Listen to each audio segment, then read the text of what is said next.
G'day, Paul. Thanks for being here. So I think we're going to talk about something quite topical, which is innovation, social performance, and resource constraints. And those are all sort of buzzwords. I think plan will be to try and break it down a little bit and talk about them individually. So I think to frame our discussion, I was wondering if you could give us an overview based on your experience on major innovations that you're seeing which are impacting the development of mines and associated infrastructure, and perhaps comment on the effect that those innovations are having, including on kind of emerging risks and how those risks are being managed and mitigated. So that's a bit of a mouthful, but maybe to get things started. No, thank you, Sebastian. And maybe I'll just give everyone a little bit of a background. Paul Williams, I'm the Managing Director for Mining for WSP. We're a technical professional services firm, so a lot of my responses today will be some of the trends, items that we're seeing from either the work that we're bidding, feedback we're getting from clients, and seeing how this industry is changing. So in addressing that first piece around innovation, I think of when we first start the birth of these projects, the concept studies, we're seeing a lot of different technology, new ways of mining, perhaps new ways of doing things coming into the play. And that causes a different approach or a different way of thinking. People may look at a development. And if I take an example of that, I can probably use one where we see mining companies looking at decarbonising their energy generation. So before, they might have been building gas plants, whatever, to help them.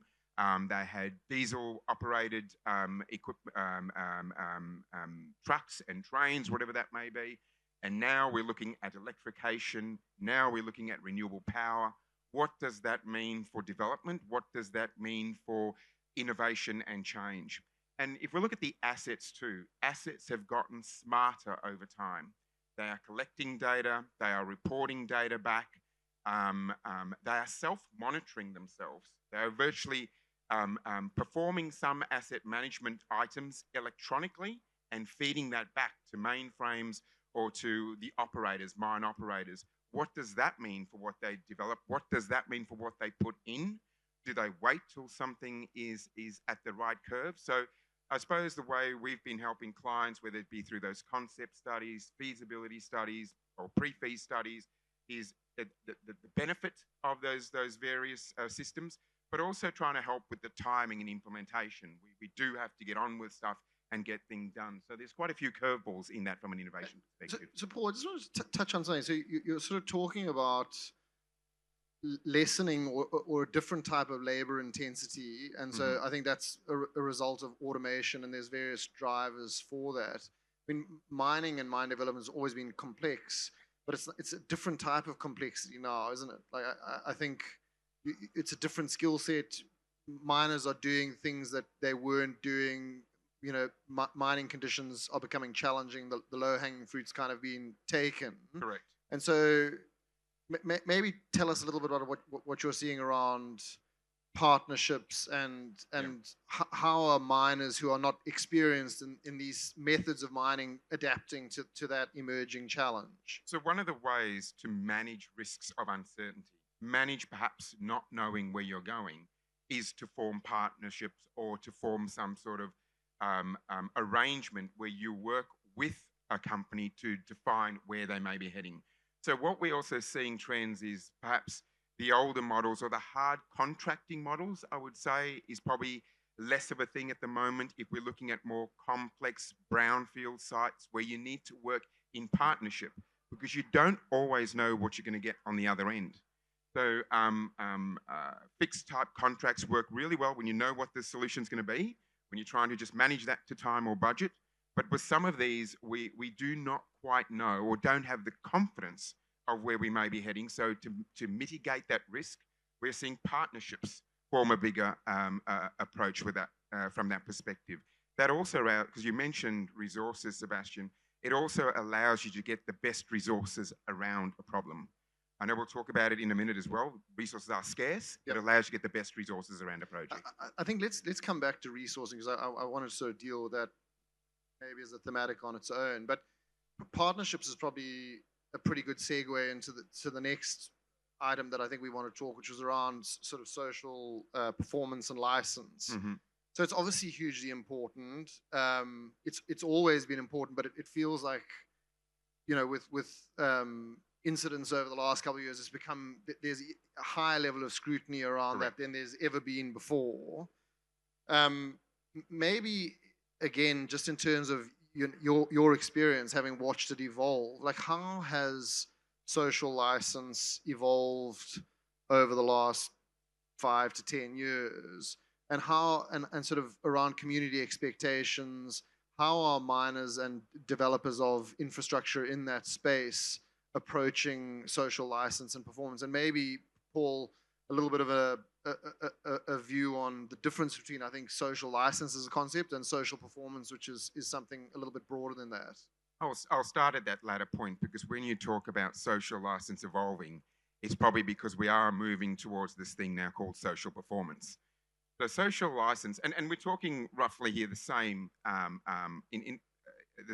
the same items. It's just a different way of thinking about it.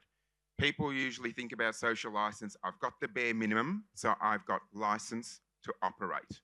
I've got license to build from the community, stakeholders, whatever that may be, because I've met the bare minimum.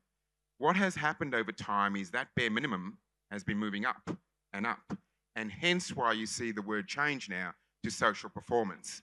It's a performance criteria. So if the community, stakeholders, Indigenous populations, whomever, are seeing or know that the bar is now here, that is where you have to start, instead of starting it where you may have started before. So to give you some examples of that, what we've seen, and coming from a firm like WSP, we work across many industries. So we work across transport, across energy, across water. And it's probably fair to say that some of the biggest bills we've seen recently have probably been in the transport sector. We've seen, we've implemented Indigenous designs into some of those projects. We've seen minimum community expectations around that. And the energy sector's seen that too. You know, in terms of before, for example, a farmer may have been compensated for the wind farm on their property. Now they're compensating perhaps neighbouring farmers as well, to a lesser extent, but there's been a shift of what that may be, of where that standard is. So when mining companies go and or they're next on that big development curve with the energy industry, I might say they're sort of moving intact together. They're both seeing that lift in expectations. Community can Google very quickly on topics. They can educate themselves on topics. They can see what others have achieved or what expectations they made for community. So it's no longer passable to walk into an event or consult with community at the base level. Their expectations have shifted. Yep. So Paul, I just wanted to touch. So I think energy is an interesting one. It's kind of it's a little bit at the intersection in some respects with mining. You have remote and co-located generation facilities. Right. So one of the things that I find interesting, I would be interested in your reaction on it. You touched on the fact that from a social license and social performance perspective, you're effectively having to spread the love further than you would have. One of the reasons that I observe for that maybe is that whereas mines, there was employment intensity and there were ongoing job opportunities, energy less so. Like the construction phase provides some opportunities, but then once you get to asset management and operations, less so. And so I think, is that kind of consistent with your view as to why that's developed? And so you're not just compensating the directly affected parties, but also the more indirectly and broader community. Correct. And I'll go one step further a little bit for mining that's a little bit different to energy, just in that nuance that you've mentioned. A mine life could be 25, 30, 50 years, but there's a huge employment impact. There's a community created. And WSP also gets involved in mine closure. And interestingly, we're probably thinking that word is changing too, because closure has a bit of this negative connotation. So we all shut up and everyone leaves. What we're looking at now is at those sites, can we transition them into other economic or beneficial economic sites? Whether that be pumped hydro, whether that be another energy, waste, whatever that may be. But I think that's the other expectation too when you're now talking about social license, social performance. And from a community perspective, the questions are not just what you're about to build, what happens 50 years after? Yeah. So when we're taking our thinking to clients now also around closure, we're sort of saying closure starts at the beginning. So you've got to have that in whole of life cycle all the way through right from the start. But I think that's the little difference for energy if you're comparing two sectors. For mining, there's the post, because usually there's quite a large community there as well. And what is then post that? Not just in terms of perhaps rehabilitating the site, it could also be post-employment, etc. Yeah, and I think it addresses like a concern around having stranded communities where communities have built up around mines. There's nothing else for them to do if there's nothing to do there, and so they would otherwise have to move. Correct. Paul, that's talking about people, probably a good segue into our next point, which is to talk about sort of resource constraints and how you're managing that. I think it's fair to say the way that I understand resource constraints in this context is really the difficulty around attracting and mobilizing human capital to work in the industry. Perhaps you could share some of your observations around that challenge. Yep. And how you've seen that develop over a period of time. You've obviously been observing it at a close distance for a long part of your career. What's changed? What are the challenges? And how are companies addressing that? And is it enough? Okay.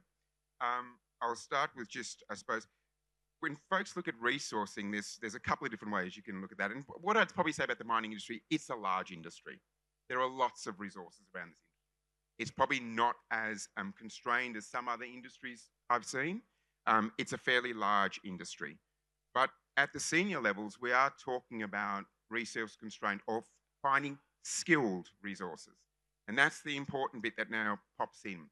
I spoke at the start when we started a little bit talking about innovation, new stuff coming, how do we manage automated equipment or different ways to design, modular design for singles, persons quarters, or whatever that may be. What that requires, though, and to take the lessons learned from the past to improve productivity, requires skilled resources. And that's probably where we're finding the toughest challenge. In our tailings team, for example, pretty tough from that perspective. It's a highly technical skill. And what's probably exacerbated that a little bit is the uptake of students at university who shift when they finish their engineering degree, whether it's mechanical, electrical, whatever that may be, and coming into the mining sector. That's probably where we've seen the numbers falling over time. That's where we have seen it being challenging. It's been a challenge for our sectors, consultants, contractors, but also for our mining clients as well. So what you start getting is a gap developing over time. And as people retire out of the market, that sort of next level, really hard to find, source, to make sure that we can actually build, deliver, and have confidence in the new infrastructure we're about to put in, particularly needing those learnings, etc. So those are the emerging risks, so that's a little bit different for mining.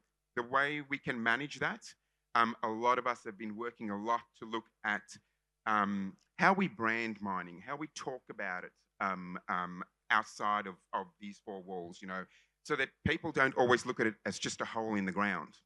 People look at it as the product that it provides, what it supports, and not just the energy transition.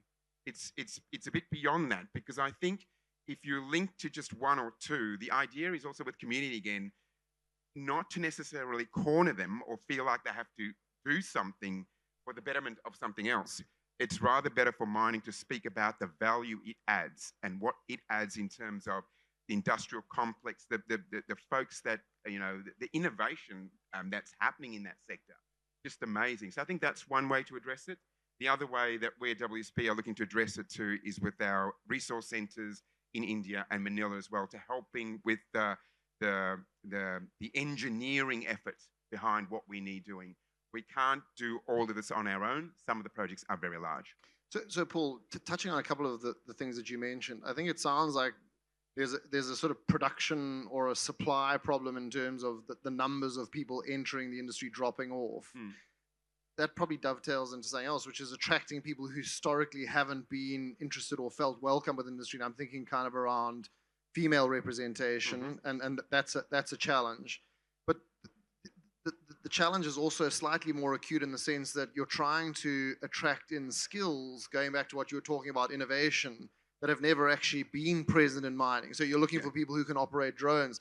It's not that that's a skill that's kind of atrophied and gone away. It's just it was never there previously. And so you're competing with other industries trying to bring those skill sets in. It makes it doubly challenging for mining, doesn't it? It does. And I think one thing that we can do around that helps is the better flow of the peaks and troughs of various industries. You know, transport having its peaks. And many years back, it was water, the drought. And we built many interconnectors around the East Coast, decels in each of the major cities. And it's about how we better mobilize and move all that engineering think. Not all of it. There's an upskill in getting people familiar with the sector and knowing the sector and what works in the sector. But I think it's acknowledging that each one of them go through their phases and being able to see that early and being able to shift people earlier into what may be the bigger future need. And so I think to kind of round out what we've been talking about, it'd be interesting in your views then, Paul, on what's the role of government and from a kind of policy and process perspective, and what's the role of industry, do you think, in addressing some of these challenges, the challenges around innovation, particularly the challenges around resource constraints, and potentially the framework around social license? And so I think that's become quite a contested area. Interested in your views on what they're doing well and potentially what they could be doing better. So I'll give a view a little bit in terms of what I've seen government do in other sectors and potentially the difference for mining again and what they can probably do in this sector. So if we look at the transport sector, which is predominantly a government-based sector, they could almost directly influence procurement. They could directly influence us and others bidding contractors about your staff, your diverse levels of staff, what we would like to be done on that project from a community expectation perspective, from an Indigenous perspective on projects. Now, our private clients can do that as well. Yeah. But so there's a direct involvement government can do from that piece. I think when it comes to in this sector, now moving to the private sector, what I see a little bit is that even our session today, great to be here at IMARC, etc. It's not always apparent that other sectors know what pains or what lessons or what they can teach each other. Each of the sectors, whether it be transport, water, energy, have their own conferences and are fairly, focused on what they need to deliver, whether that's more decels, whether that's solar or wind. But the interconnectivity between industry is missing. If government could facilitate that and facilitated that it happens a little bit earlier so we can see resource crunches and where resources could move, because I don't think the private sector always is looking necessarily, if I'm talking about your normal, or BAU, should we call it, iron ore projects, whatever that may be, it's not a cash incentive or some other incentive to develop, but it's a bringing together of people to understand either where skills are or how you facilitate things quicker. On the other hand, too, lessons learned. All the lessons we've learned on social performance and where that's at, there are other sectors that have learned it the hard way. We shouldn't have to learn it again. Paul, just to jump in for a second there, presumably consultancies like WSP have a role to play in that as well, because you guys have a bit of a helicopter view because you're sort of sector agnostic, so you guys have a big mining facing business, but you're also in transport, you're in energy, so you, in a sense, putting aside information barriers, you would have a pretty good idea of what works and what doesn't work, and there would be a number of other players in industry similar to you that would be able to bring those insights. Correct. It's interesting because when you spend time with clients, you spend time with contractors, you learn about all the information we kind of take for granted. Because we all, like if you're talking to a mining company, it's deep in the commodity, deep in understanding their assets and where they're moving and what they're doing. For us, as you said, being a technical professional services firm, 5,000 people across Australia, 5.5 across Australia and Indonesia, across water, transport, mining, etc. We see the inner trends. We see the bidding trends. We see what clients are looking for. We see whether it's turning from a transactional market to a more partnership-based market. We the questions that are asked. We attend interviews. We know what's hot in terms of what clients really need help with. So we kind of see things a little bit from a different perspective, which is hopefully something I can share here today in terms of, you know, how we see those things playing out and how you might manage some of those risks. Yeah, well, that's probably a good place for us to draw the talk to a conclusion. Paul, thanks for your time and good luck. No problem. Thanks, Sebastian. Thanks, Rob.